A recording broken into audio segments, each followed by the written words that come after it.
Welcome back to my YouTube channel enjoy English with Bhavya ma'am. आज हम 9th standard की movements book का हमारा 3rd chapter Iswaran the story teller by R.K. Laxman करेंगे। As the title suggest, Iswaran the story teller means ये जो story है वो ईश्वरन के बारे में है।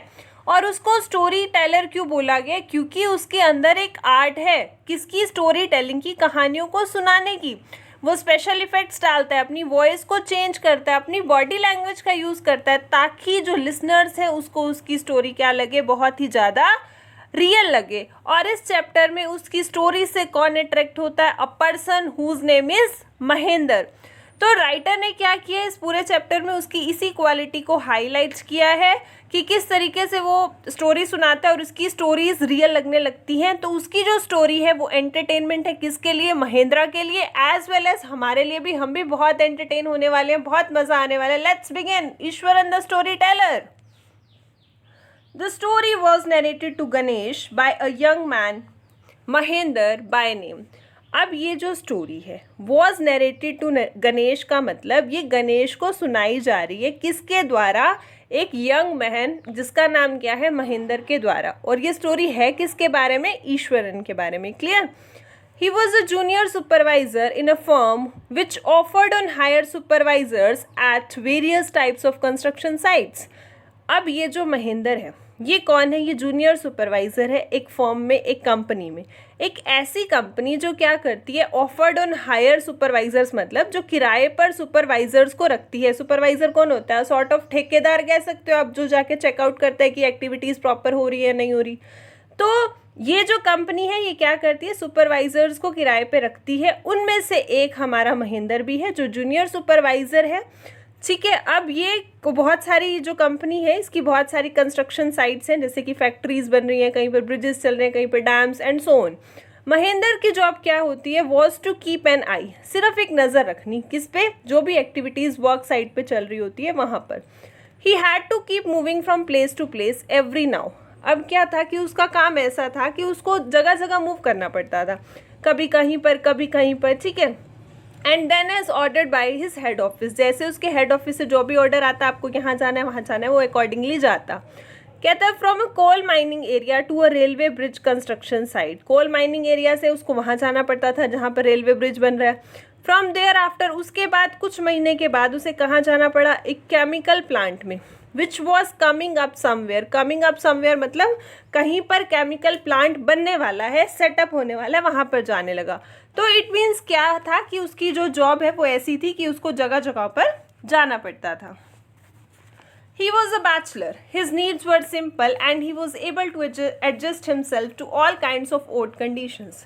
वो क्या था? बैचलर था, मीन्स अनमैरिड था। उसकी जो ज़रूरतें थी वो बहुत ही सिंपल थी, जायज़ थी।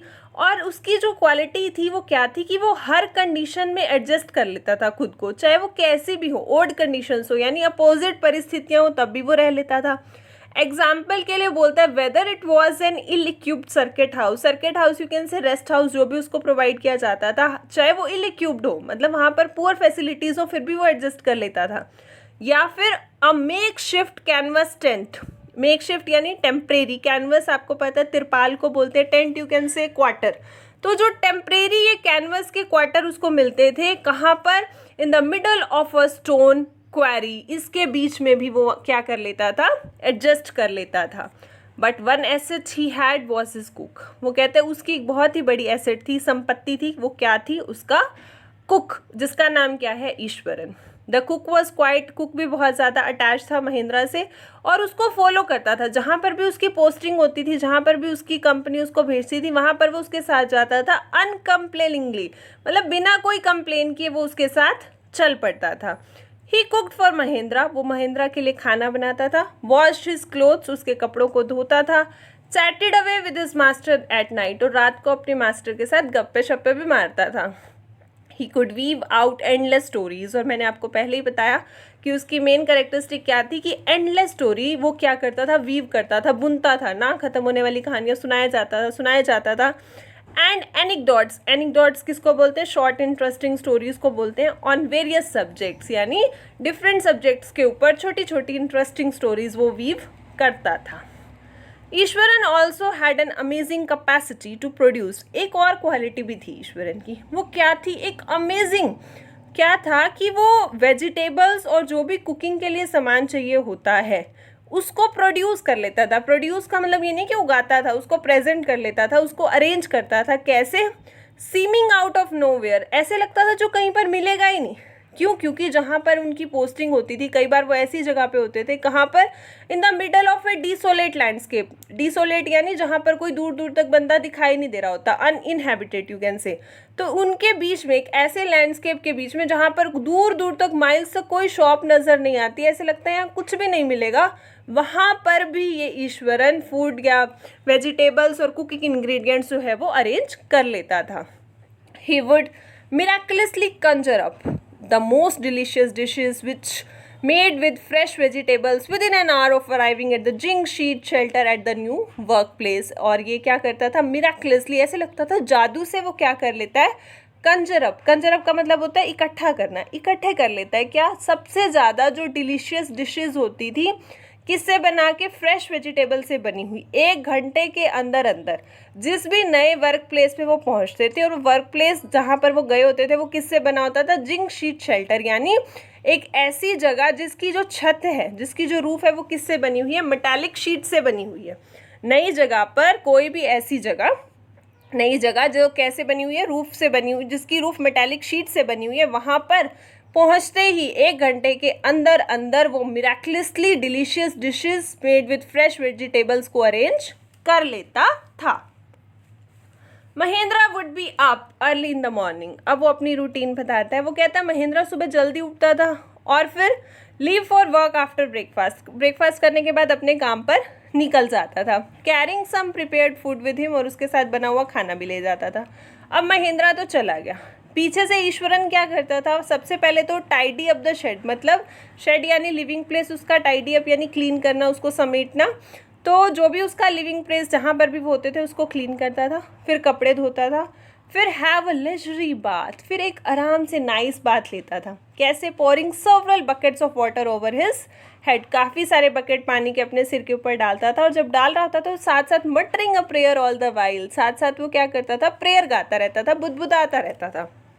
It would be lunch time by then, और इसके बाद लंच टाइम हो जाता था। आफ्टर ईटिंग, खाना खाने के बाद, he would read for a while, वो थोड़ी देर कुछ पढ़ता था। बिफोर डोजिंग ऑफ मतलब सोना, फॉलिंग अस्लीप, सोने से पहले वो कुछ देर पढ़ता था। पढ़ता क्या था? एक बुक होती थी, and the book was usually some popular Tamil thriller. अब ये जो बुक थी एक तामिल थ्रिलर थी, एक तामिल की रोमांचक आप कह सकते हो, इंटरेस्टिंग कोई बुक थी, रनिंग टू 100 ऑफ पेजेस, और वो बुक 100 पेजेस की थी almost. Its imaginative descriptions and narrative flourishes would hold Iswaran in thrall. और वो कहता है उस बुक में जो इमेजिनेटिव डिस्क्रिप्शंस दिए हुए थे, मतलब खुद से इमेजिन कर करके डिस्क्राइब करना चीज़ों को, या फिर जो नैरेटिव फ्लॉरिशेस थे, मतलब जो डिटेल डिस्क्रिप्शंस दी होती हैं उनको बढ़ा चढ़ा कर जो जिस तरीके से बताया जाता था, ये सारी चीज़ें क्या करती थी? ईश्वरन को थ्रॉल यानी state of being in someone's power, एक पावर देती थी, मतलब वो इन सब चीज़ों से कहीं ना कहीं इन्फ्लुएंस होता था। His own descriptions were greatly influenced by the Tamil authors that he read, और वो कहता है कि उसके खुद के भी जो डिस्क्रिप्शंस होते थे, जो भी वो कहानियाँ सुनाता था, वो कहीं ना कहीं इस तामिल जो थ्रिलर वो पढ़ रहा है उससे कहीं ना कहीं वो इन्फ्लुएंस हुआ होता था। When he was narrating even the smallest of incidents, वो कहते हैं कि जब वो नरेट करता है, बेशक कोई छोटा सा इंसिडेंट वो बता रहा हो, तो वो क्या क्रिएट करता है? वो चाहता है कि अपने काम में, अपनी कहानी में एक सस्पेंस क्रिएट करे, एक सरप्राइज क्रिएट करे। कब तक? एंडिंग तक वो ये चीज़ बरकरार रखना चाहता है। फॉर एग्जाम्पल, एक एग्जाम्पल दिया है उसने। Instead of saying that he had come across N uprooted tree on the highway, वो कहता है मान लो एक ट्री है, ठीक है, अपरूटेड ट्री यानी उखड़ा हुआ ट्री पड़ा है हाईवे के ऊपर, तो अब वो ये भी तो कह सकता है कि एक उखड़ा हुआ ट्री पड़ा है हाईवे के ऊपर। तो इंस्टेड ऑफ सेइंग दैट, वो ऐसे नहीं बोलेगा कि मेरे सामने एक उखड़ा हुआ ट्री आया हाईवे पे, वो क्या करेगा? ही वुड से, वो बोलेगा विद आईब्रोज सुटेबली आर्क्ड, अपनी आईब्रो को आर्क्ड करते हुए, कर्व करते हुए, चढ़ाते हुए थोड़ी सी, hands held out in a dramatic gesture, और अपने हाथों से क्या करेगा? एक ड्रामेटिक जेस्चर देगा, मतलब एक ड्रामा करते हुए लुक्स देगा।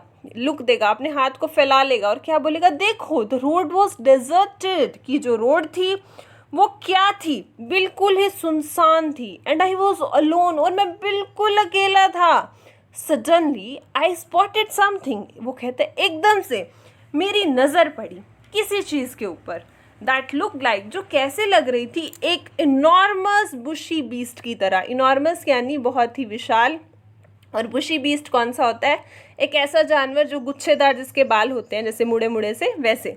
तो कहता है कि मैं रोड पर अकेला था, रोड बिल्कुल सुनसान थी, मेरी नज़र पड़ी किसके ऊपर, एक बड़े से गुच्छेदार जानवर के ऊपर, जो क्या कर रहा था, लाइंग स्प्रॉल्ड अक्रॉस द रोड। वो क्या कर रहा था, पूरी रोड के ऊपर लेटा हुआ था। कैसे, स्प्रॉल करके, पसरा हुआ होना, मतलब हाथ पैर पूरे फैला के लेटा हुआ था। इन रियलिटी वो क्या है, ट्री है, लेकिन वो अपनी बात को प्रेजेंट ऐसे कर रहा है कि मैंने ऐसे देखा। I was half incline to turn and go back, वो कहता है एक बार तो मेरी आधी इच्छा हुई कि मैं क्या करूँ, टर्न करूँ और वापस चला जाऊँ। But as I came closer, लेकिन जब मैं उसके पास गया तो मैंने क्या देखा, it was a fallen tree. ये कोई बीस्ट नहीं था, ये तो गिरा हुआ ट्री था। कैसा, with its dry branches spread out, जिसकी जो ब्रांचेस हैं, सूखी हुई ब्रांचेस हैं जो फैली हुई थी इधर उधर। महेंद्रा वुड स्ट्रेच हिमसेल्फ, और जब वो ये कहानी बता रहा होता है तो महेंद्रा क्या करता है, अपने आप को stretch himself back in the canvas chair, जो उसकी कैनवस की चेयर होती है उसके पीछे खुद को करता है, स्ट्रेच करता है, अंगड़ाई लेता है एकदम से चेयर पीछे करते हुए, और ईश्वरन की कहानियों को, टेल्स को सुनता है अनक्रिटिकली, बिना किसी आलोचना के। मतलब आप ये देखो कि छोटी सी बात थी कि एक गिरा हुआ पेड़ देखा, उसको किस वे में इसने प्रेजेंट कर दिया, ये आर्ट थी इसमें। The place I come from is famous for timber, Eswaran would begin. अब ईश्वरन क्या कहता है कि जिस प्लेस से मैं आया हूँ, मतलब जो भी उसका नेटिव विलेज है, जहाँ से भी वो आया है, वो किसके लिए फेमस है, टिम्बर के लिए, वुड के लिए फेमस है। Timber is a would. There is a richly wooden forest all around, वो कहते हैं आसपास पूरा जंगल है, जंगल में लकड़ी है, और लकड़ी कौन सी है, टिम्बर की। The logs are hold on to the lorries by elephant, लोग आपको पता है लकड़ियों के गट्ठे, होल्ड का मतलब होता है ट्रांसपोर्ट करना, लोरीज अ सॉर्ट ऑफ व्हीकल, या फिर आप ट्रक कह सकते हो। तो कहता है कि जो लोग होते थे उनको ट्रांसपोर्ट किया जाता था किसमें, व्हीकल्स में, by elephants. They are huge well fed beast, और ये जो एनिमल था, ये जो एलिफेंट्स होते थे वो क्या होते थे, बहुत ही वेल फेड, मतलब अच्छे खासे मोटे तगड़े एनिमल होते थे। When they turn wild, लेकिन जब ये वाइल्ड हो जाते हैं, जब ये पागल हो जाते हैं ना, even the most experienced mahout is not able to control them. वो कहते हैं कि जब वो पागल होते हैं तो जो सबसे एक्सपीरियंस माउथ होता है, मतलब जो एलिफेंट्स को कंट्रोल करता है, वो भी इन एलिफेंट को कंट्रोल नहीं कर पाता। When they gone mad. After this prologue, Ishwaran would launch into an elaborate anecdote involving an elephant. अब इस प्रोलोग के बाद, प्रोलोग का मतलब क्या होता है, इंट्रोडक्टरी स्पीच आप कह सकते हो, कि शुरू में किसी चीज़ की इंट्रोडक्शन देना। अब ईश्वरन ने क्या किया, ये एक इंट्रोडक्शन दी है एलिफेंट्स के बारे में, फॉरेस्ट के बारे में। अब वो इस एलिफेंट से रिलेटेड एक कहानी सुनाने वाला है, ठीक है। अब आफ्टर ए प्रोलॉग वो क्या करेगा, एक इलेबोरेट करने वाला, डिटेल, एनेक्डोट यानी स्टोरी, एक डिटेल्ड स्टोरी सुनाने वाला है, किसको इन्वॉल्व करके, एलिफेंट को।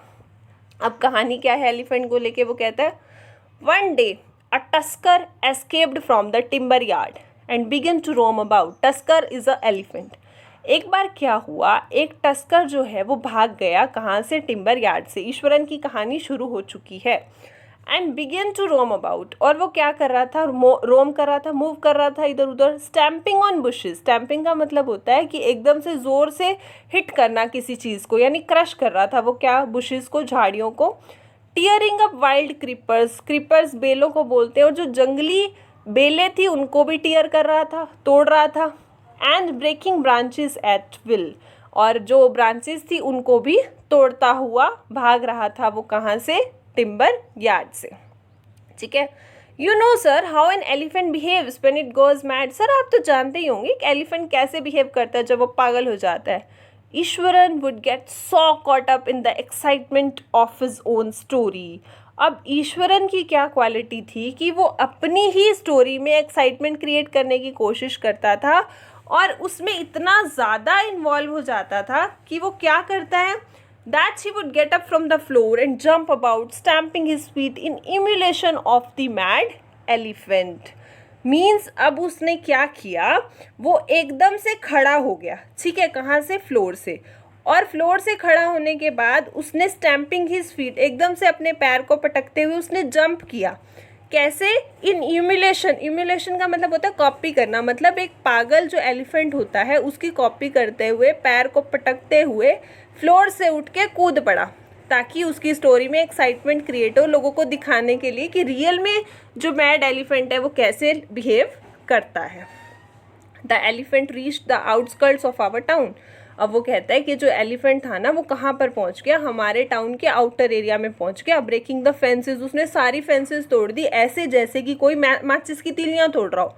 और फिर वो आगे अपनी बात कंटिन्यू करता है. It's came into the main road. अब वो कहाँ पर पहुँच गया, मेन रोड पे पहुँच गया. And smashed all the stalls, और उसने सारी स्टॉल को स्मैश कर दिया, तोड़ दिया. वो किस चीज़ की थी स्टॉल्स, फ्रूट्स की, मड पोट्स की यानी जो मटके होते हैं हमारे उनकी, और कपड़ों की, सबको तोड़फोड़ दिया. पीपल रैन हेल्दर स्केल्दर इन पैनिक. हेल्दर स्केल्दर यानी हेयर देयर, लोग इधर उधर भागने लगे. इन पैनिक, पैनिक से, डर से, घबराहट से. The elephant now entered a school. अब इस एलिफेंट ने कहाँ पर एंट्री कर ली है, एक स्कूल के ग्राउंड में जहाँ पर बच्चे खेल रहे थे. और वो कैसे एंटर किया है उसने, breaking through the brick wall, brick wall को तोड़ के. All the boys ran into the classroom. सारे बच्चे नेचुरल है डरेंगे, और वो डर के कहाँ भागे, क्लासरूम्स में भागे, और उन्होंने अंदर से डोर को एकदम टाइटली बंद कर दिया.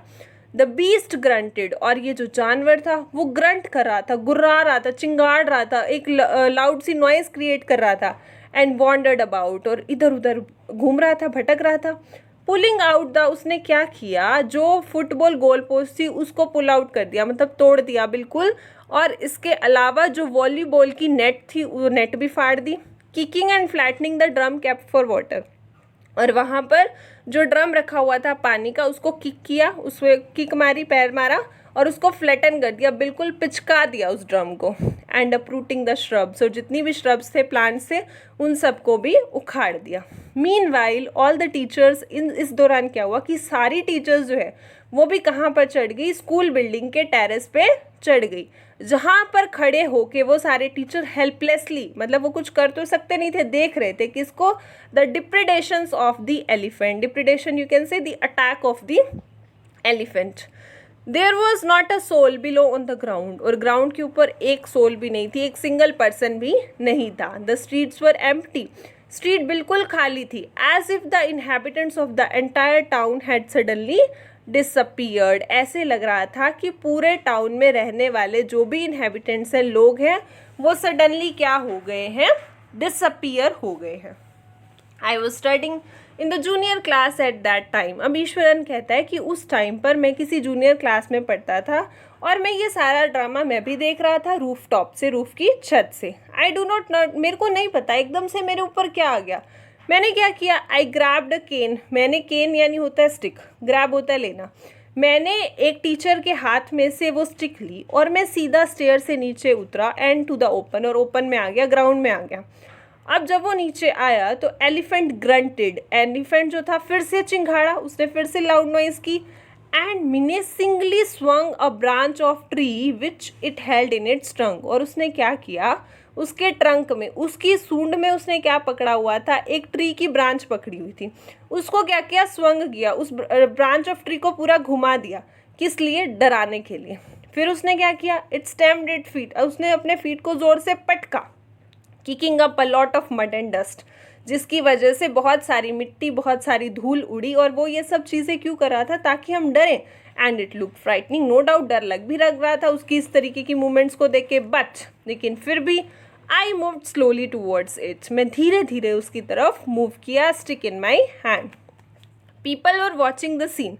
अब जो लोग थे वो इस सीन को देख रहे थे, कैसे, hypnotised from nearby house top. Hypnotise मतलब आपको पता है, बिल्कुल अचंभे के साथ हिप्नोटाइज होके देखे जा रहे हैं कि इसमें इतनी हिम्मत कहाँ से आ गई कि जो हम इस एलिफेंट के पास जा रहे हैं. ठीक है. The elephant looked at me. अब एलिफेंट ने मुझे देखा, कैसे, रेड आई के साथ, यानी एंगर के साथ. Ready to rush towards me. वो बिल्कुल रेडी था कि वो एकदम से मेरे ऊपर झपटेगा. उसने क्या किया, इट लिफ्टेड इट्स ट्रंक. अपने ट्रंक को, अपनी सूंड को उठाया. And trumpeted loudly. और एकदम से क्या किया, ज़ोर से चिंघाड़ा। At that moment I move forward, और उस मोमेंट में क्या हुआ, जब वो चिंघाड़ रहा था मैं उसके आगे गया एंड मस्टरिंग ऑल माई फोर्स, मस्टरिंग का मतलब होता है टुगेदर, पूरा अपना जितना भी मेरा फोर्स था ना मैंने उन सबको इकट्ठा किया। वैग्ड का मतलब होता है हिट नॉइजली, और ज़ोर से मैंने क्या किया, उसका जो थर्ड टो नेल था उसके ऊपर फटाफट मार दिया मैंने उसको स्टिक से। The beast look stunned for a moment, और वो जो जानवर था, वो जो एलिफेंट था, वो एक सेकेंड के लिए तो स्टन हो गया, हैरान हो गया कि हुआ क्या। देन इट शिवर्ड, फिर वो कांपा फ्रॉम हेड टू फुट, सिर से लेके फुट तक, एंड कोलैप्स्ड, कोलैप्स यानी होता है गिरना, और सडनली वो क्या हुआ, गिर गया, अनकॉन्शियस हो गया। At this point, Ishwaran would leave the story unfinished and get up mumbling. अब ईश्वरन इस पॉइंट पर स्टोरी को कैसे छोड़ देता है, अनफिनिश छोड़ देता है, बीच में इनकम्प्लीट छोड़ देता है, एंड गेट अप मम्बलिंग, और लो वॉइस में खड़ा होकर बोलता है, I will be back after lighting the gas, मैं गैस जला के आता हूँ, डिनर गर्म करके आता हूँ, as they are getting late for the dinner. Mahendra who had been listening, अब महेंद्रा जो बहुत ध्यान से सुन रहा था, विद रैप्ट अटेंशन, विद मतलब बहुत ज़्यादा अटेंशन के साथ, फैसिनेटिंग व्यू में, वुड बी लेफ्ट हैंगिंग, उसको बीच में अटकता हुआ लटकता हुआ छोड़ दिया, उसकी कहानी बीच में छोड़ दी ना उसने। एंड वेन ही रिटर्न, और जब वो वापस आता है, Iswaran would not pick up the thread of the story right away. Pick up the thread of the story मतलब उसने रीस्टार्ट वहीं से स्टोरी नहीं की from where he had left, ठीक है, आके दूसरी बात करने लगा, और महेंद्र ने उसको याद दिलाया that the conclusion was pending, कि जो तुम स्टोरी सुना रहे थे उसका कंक्लूजन अभी भी पेंडिंग है। Well a veterinary doctor was summon to revive the animal, तो ईश्वरन कहता है वेल कुछ नहीं हुआ, एक वेटनरी डॉक्टर मतलब जो एनिमल्स का डॉक्टर होता है उसको बुलाया गया, समन मीन्स टू कॉल, किस लिए बुलाया गया, ताकि इस एनिमल को फिर से क्या किया जा सके, रिवाइव किया जा सके, कॉन्शियस किया जा सके, बेहोश हो गया था ना वो। ईश्वरन वुड श्रग कैजुअली, और ईश्वरन क्या बोलता है, बहुत ही कैजुअली श्रग होता है, अपने शोल्डर्स को थोड़ा सा रेज करते हुए बोलता है, 2 दिन के बाद it was led away by its mahout on the jungle, 2 दिन के बाद जो भी जंगल का महाउट था, मतलब जो एलिफेंट्स के साथ डील करता था, वो आके उसको ले गया, स्टोरी खत्म हो गई। तो well how did you manage to do it Iswaran, Mahendra पूछता है कि तुम ये कैसे मैनेज कर लेते हो, किस तरीके से तुमने उस बीस्ट को मतलब एकदम से गिराया था, how can you do that. वो कहता है it has something to do with Japanese art, I think sir, ये ना एक जापानीज आर्ट होती है, ऐसा मुझे लगता है, शायद इसको कराटे या फिर जूजित्सु बोलते हैं, ठीक है, मैंने इसके बारे में कहीं पर पढ़ा था। इसमें क्या होता है कि जो पर्सन है वो टेम्परेरी, उसका जो नर्वस सिस्टम है वो क्या हो जाता है, पैरालाइज हो जाता है। Not a day passed without Iswaran recounting some story pack, वो कहते हैं एक दिन भी नहीं बीतता था जब ईश्वरन अपनी कोई ना कोई स्टोरी ना सुनाए, कभी किसी एडवेंचर के बारे में, कभी हॉरर के बारे में, कभी सस्पेंस स्टोरी, कोई ना कोई वो सुनाता रहता था। Whether the story was credible और नॉट, चाहे वो स्टोरी कन्विंसिंग हो या ना हो, लेकिन महेंद्र बहुत एंजॉय करता था उसकी स्टोरीज को सुनना, because of the inimitable way in which it was told, means unique way, जिस तरीके से उसको बताई जाती थी, वो कहानियाँ सुनाता था, इस वजह से बहुत ज़्यादा एंजॉय करता था। Iswaran seem to more than make up for the absence of a TV in Mahendra's living quarter, और वो कहता है कि जो महेंद्रा के जो क्वार्टर होते थे, जहाँ भी उसको रहने के लिए जगह मिलती थी, वहाँ पर टीवी नहीं होती थी, लेकिन ये जो ईश्वरन था वो उसकी एक ऐसी एसेट थी कि उसको टीवी की नीड भी फील नहीं होती थी, बिकॉज वो ही उसका सोर्स ऑफ एंटरटेनमेंट होता था, उसकी stories. One morning when Mahindra was having breakfast, Eswaran asked, एक सुबह की बात है कि महेंद्रा जो है वो ब्रेकफास्ट कर रहा था, तो ईश्वरन पूछता है can I make something special for dinner tonight sir, आज कुछ स्पेशल बनाऊँ डिनर में। आफ्टर ऑल आज क्या है, एक ऑस्पिशियस डे है, एक गुड डे है, मतलब वो कहते हैं अकॉर्डिंग टू ट्रेडिशन क्या है कि हमें वेरियस डेलिकेसीज यानी टेस्टी फूड बनाना चाहिए, किसको फीड करने के लिए, the spirits of our ancestors today, spirits of our ancestors यानी हमारे जो एल्डर होते हैं फैमिली के, उनकी सोल को फीड करने के लिए कुछ टेस्टी फूड बनाना चाहिए आज, मे बी कुछ सिराद वगैरह टाइप कहना चाह रहा होगा वो। That night Mahendra enjoyed the most delicious dinner, अब रात को उसने बहुत ही टेस्टी डिनर एन्जॉय किया, एंड कॉम्प्लीमेंटेड ईश्वरन, और ईश्वरन को कॉम्प्लीमेंट भी दिया for his culinary skills, means cooking skills के लिए। He seemed very pleased but unexpectedly, क्या हुआ कि वो बहुत खुश था कि उसने अच्छे से डिनर लिया, लेकिन क्या होता है अचानक launched into a most garish account involving the supernatural, मतलब सुपर आपको पता है घोस्ट स्पिरिट से रिलेटेड जो बातें होती हैं। एंड गैरिश यानी बहुत ही ज़्यादा फैंसी, जिसको लोग डिसलाइक करने लगते हैं, टू कलरफुल। तो वो कहता है कि वो डिनर से बहुत ज़्यादा खुश था, लेकिन अनएक्सपेक्टेडली ईश्वरन ने एक ऐसी कहानी शुरू कर दी, सुपर कहानी शुरू कर दी, भूत प्रेतों की कहानी शुरू कर दी, और वो इतनी ज़्यादा कलरफुल, इतनी ज़्यादा फैंसी थी कि उसे वो अच्छी नहीं लगती है। किसको? महेंद्र को। यू नो सर, अब वो कहानी क्या है? वो कहते हैं आपको पता है ये जो एंटायर फैक्ट्री है वी आर ऑक्यूपाइंग, जो हमने ऑक्यूपाई कर रखी है, are once a burial ground. ये एक टाइम पर ना एक ब्यूरियल ग्राउंड होता था, मतलब यहाँ डेड बॉडीज को रखा जाता था। ही स्टार्टेड, वो अपनी कहानी शुरू करता। अब Mahendra was jerked out of the pleasant reverie he had drifted into after the satisfying meal. मतलब कि जो महेंद्रा है वो क्या था, एक बहुत ही, रेवरी का मतलब होता है day dream, pleasant day dream में था। ड्रिफ्टेड इनटू मतलब वो खोया हुआ था अपनी डे ड्रीम में। किस और वो सपना कब देख रहा था भाई? एकदम मज़े से बैठा हुआ है, अपनी सेटिस्फाइंग उसने मील लिया, एकदम से जर्क्ड आउट, यानी एकदम झटके से वो बाहर निकलता है उस सपने से कि क्या बोल रहा है। I knew on the first day itself when I saw human skull lying on the path। वो कहता है मैं तो पहले दिन से ही जानता हूँ, ईश्वरन कहता है कि मैंने ना एक दिन क्या देखी थी, ह्यूमन स्कल देखी थी पाथ पर पड़ी हुई। Even now I come across a number of skulls and bones, Iswaran continued. और ईश्वरन क्या कहता है, आज भी मेरे सामने काफ़ी सारी स्कल्स और बोन्स आती हैं। He went on to narrate how he sometimes saw घोस्ट एट्स नाइट। अब वो अपनी कहानी कंटिन्यू रखता है और वो कहता है कई बार मैंने रात को क्या देखे हैं, घोस्ट देखते हैं। I am not easily frightened by these things sir. वो कहता है सर वैसे तो मैं इन सब चीज़ों से ज़्यादा ईजिली डरता नहीं हूँ, मैं बहुत ही ब्रेव हूँ, लेकिन एक बार क्या हुआ कि एक बहुत ही हॉरिबल घोस्ट देखा मैंने एक वुमेन का, which appears off and on at midnight during the full moon.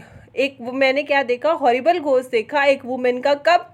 Midnight में, यानी 12 बजे। और रात के 12 बजे कम थे जब फुल मून था, मतलब पूर्णिमा की रात को मैंने एक हॉरिबल घोस्ट देखा वुमेन का। वो क्या थी? एक अगली क्रिएचर थी विद मैटेड हेयर, जिसके जो हेयर थे वो उलझे हुए थे, एंड ए श्रिवल्ड फेस, और उसके फेस पे क्या थे?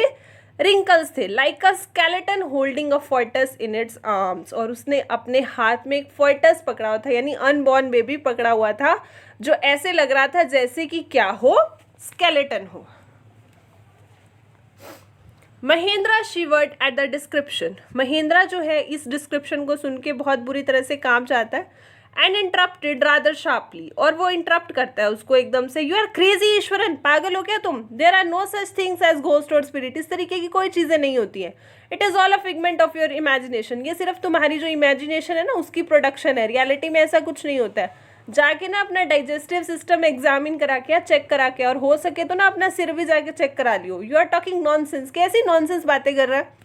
ही left the room and retired for the night expecting Iswaran to sulk for a couple of days.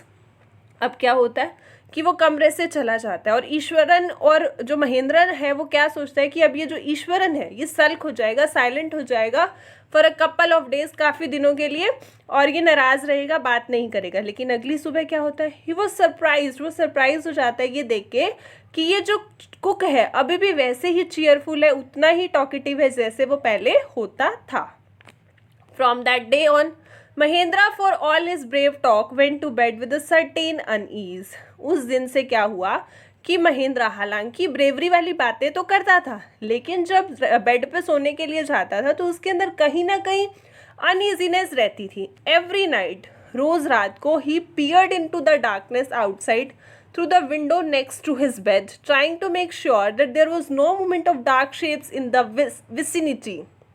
अब रोज रात को जब वो सोने के लिए जाता था तो उसके बेड के पास जो विंडो होती थी उससे वो पियर होता है, थोड़ा सा झाँक के देखना। और वो झाँकता क्यों है? To make sure that there was no movement of dark shape. ये श्योर होने के लिए कि किसी भी तरीके की डार्क शेप्स की, यानी काले साए की मूवमेंट ना हो रही हो in the vicinity, means nearby area में। But he could only see a sea of darkness. लेकिन उसको सिर्फ क्या दिखती? डार्कनेस की सी दिखती। ऑल ओवर अंधेरा ही अंधेरा दिखता। With the twinkling lights off the factories mile away, दूर दूर तक जो फैक्ट्रीज की लाइट जल रही होती है उसकी जो ट्विंकलिंग होती है लाइट की वो दिखती और डार्कनेस दिखती। He had always liked to admire the milk white landscape on full moon nights. उसे बहुत अच्छा लगता था कि full moon night में जो milky white landscape होता है उसको देखना. But ईश्वरन की कहानी सुनने के बाद उस फीमेल घोस्ट के बारे में उसने क्या किया, विंडो से बाहर देखना ही बंद कर दिया जब भी फुल मून होता था. तब एक रात को क्या हुआ, एक नई चीज़ होती है महेंद्रा के साथ कि Mahendra was woke up from his sleep by a low moan close to his window. वो कहते हैं एकदम से ना वो अपनी नींद से उठ जाता है. कैसे उठता है? एक लो मोन के साथ. मोन होता है क्राइंग की साउंड आ रही होती है, मोन क्राइंग साउंड होती है. कहाँ से? विंडो के पास से. At first he put it down to a cat. पहले तो उसने ये सोचा कि वहाँ पर ना कैट होगी, उसकी साउंड होगी. प्रॉलिंग का मतलब होता है सर्चिंग करना, कि जो कैट है वो चूहे को ढूंढ रही होगी और उसकी आवाज़ होगी. लेकिन क्या होती गई, साउंड जो थी बहुत ज़्यादा गटरल होती गई. गटरल यानी एक ह्यूमन की जो साउंड होती है, जो थॉट से निकलती है, वैसी साउंड आ रही थी. तो वो तो कैट की नहीं हो सकती ना. He resisted the curiosity to look out. उसने ना पहले तो जो उसके अंदर क्यूरियोसिटी हो रही थी, उत्सुकता हो रही थी बाहर देखने के लिए, उसको रेजिस्ट किया, उसको रोका कि नहीं मैं नहीं देखूंगा बाहर, ठीक है. Lest he should behold a sight which would stop his heart. क्योंकि उसको ये लगता था कि अगर उसने कुछ ऐसा देख लिया, कुछ अजीब देख लिया, तो उसकी तो जान ही निकल जाएगी, उसका तो दिल ही रुक जाएगा, तो वो बाहर नहीं देखेगा. But the wailing sound became louder. लेकिन जो वेलिंग यानी जो रोने की जो साउंड थी वो बहुत ज़्यादा लाउडर होती गई एंड लेस फेलाइन. फेलाइन यानी कि वो कैट से रिलेटेड नहीं लग रही थी, उससे रिलेटेड कम लग रही थी. और अब वो खुद को रेजिस्ट भी नहीं कर पाया, रोक भी नहीं पाया. किससे? टेम्पटेशन से, उत्सुकता से any more. Lowering himself to the level of the window sill. अब जो भी वो विंडो के साथ आप देखते हो ना, थोड़ी सी जगह बनी होती है, उसमें थोड़ा सा नीचे हो गया, वो झुक गया. He looked out at the white sheet of moonlight outside. उसने क्या देखा कि बाहर की जो मूनलाइट है उसको वाइट शीट ओढ़े हुए, वाइट चादर ओढ़े हुए देखा. There, not too far away, was a dark cloudy form clutching a bundle. और उसने क्या देखा? ज़्यादा दूर नहीं, एक बहुत ही डार्क क्लाउडी यानी एक बहुत ही धुंधला सा साया दिखा उसे, जिसने क्या कर रखा है, एक बंडल पकड़ रखा है हाथ में. Mahindra broke into a cold sweat. और उसको देखते ही पसीने छूट गए और वो वापस से अपने पिलो पे आया, पैंटिंग, हांफता हुआ. As he gradually recovered from the ghastly experience. और जब ये जो उसका एक्सपीरियंस रहा कि उसने रात को एक धुंधला सा साया देखा बंडल पकड़े हुए, जो इस एक्सपीरियंस से जब वो रिकवर हुआ, इस हॉरर और फियर वाले एक्सपीरियंस से जब वो रिकवर हुआ, तो उसने खुद को ही एक रीज़न दिया कि नहीं, क्या बोलता है, मतलब वो सोचने लगा ना ऐसा क्यों हुआ होगा. और फाइनली वो कंक्लूड करता है that it must have been some sort of auto suggestion. वो कहता है ये क्या है, ऐसा रियलिटी में कुछ नहीं है. कई बार क्या होता है कि कुछ बातें जो हम बार बार सुनते हैं हमारे सबकॉन्शियस माइंड में वो फिट हो जाती हैं. तो मेरा जो सबकॉन्शियस माइंड है उसने मेरे साथ ट्रिक खेली है और ये मुझे ऐसा लगा है कि ये कोई भूत प्रेत था या कुछ. इन रियलिटी में ऐसा कुछ भी नहीं है. By the time he had got up in the morning, had a bath and come out to have his breakfast. अब क्या हुआ कि वो सुबह उठा, उसने नहाया और ब्रेकफास्ट के लिए आया. जो हॉरर था पिछली रात का वो भूल गया था, faded away from his memory, उसकी मेमोरी से निकल गया था. ईश्वरन ने क्या किया, उसको डोर पे वेलकम किया, उसका लंच का पैकेट दिया, उसका बैग दिया. और जैसे ही ईश्वरन वो स्टेपिंग आउट, ईश्वरन मतलब जैसे ही जो महेंद्रा है वो अपना पैर घर से बाहर रख ही रहा था, इतने में ईश्वरन ग्रिन करता है. ग्रिन का मतलब होता है स्माइल, ब्रॉडली स्माइल करता है और क्या कहता है, sir remember the other day when I was telling you about the female ghost. आपको याद है वो दिन जब मैं आपको उस फीमेल घोस्ट के बारे में बता रहा था जिसके हाथ में फॉर्टिस था. तो आप मेरे ऊपर बहुत ज़्यादा गुस्सा हो गए थे फॉर इमेजिनिंग थिंग्स, कि तू बहुत ज़्यादा इमेजिन करता है चीज़ों को. Well you saw her yourself last night. कल रात को आपने खुद अपनी आंखों से उस घोस्ट को देख लिया ना. I came running hearing the sound of moaning that was coming from your room. मैं भागता हुआ आया उस साउंड को सुन के जो आपके रूम से आ रही थी, रोने की. A chill went down Mahindra's spine. और उसकी जो स्पाइन है यानी उसकी जो बैकबोन है उसमें पूरी एक चिल, एक ठंडक सी दौड़ पड़ी. मतलब कि महेंद्रा ने तो ये मान लिया था कि सब कॉन्शियस माइंड का खेल है, इन रियलिटी ऐसा कुछ नहीं होता. बट ईश्वरन ने उसको आके फिर से विश्वास दिला दिया कि रात को जो आपने देखा था वो क्या था, भूत था. And he didn't wait for Iswaran to complete his sentence. अब महेंद्रा ने वेट भी नहीं किया कि ईश्वरन अपने सेंटेंस को कंप्लीट करता. He hurried away to his office. वो भाग के कहाँ गया, अपने ऑफिस में गया and handed in his papers, मतलब उसने जाके अपनी जॉब से रिजाइन दे दिया. रिजॉल्विंग टू लीव, और उसने रिजॉल्विंग मीन्स टू डिसाइड, उसने डिसाइड किया कि वो छोड़ देगा क्या, हॉन्टेड प्लेस, ये जो घोस्ट वाला प्लेस है उसको, the very next day. So this was the chapter and इससे हमें क्या सीखने को मिला कि हम लोग बहुत एजुकेटेड पीपल हैं and we should not believe in superstitious stories like this, but we should try to find out the scientific explanations for such unusual happenings. Thank you very much. Please like, share and subscribe our on YouTube channel. Enjoy English with Bhavya ma'am.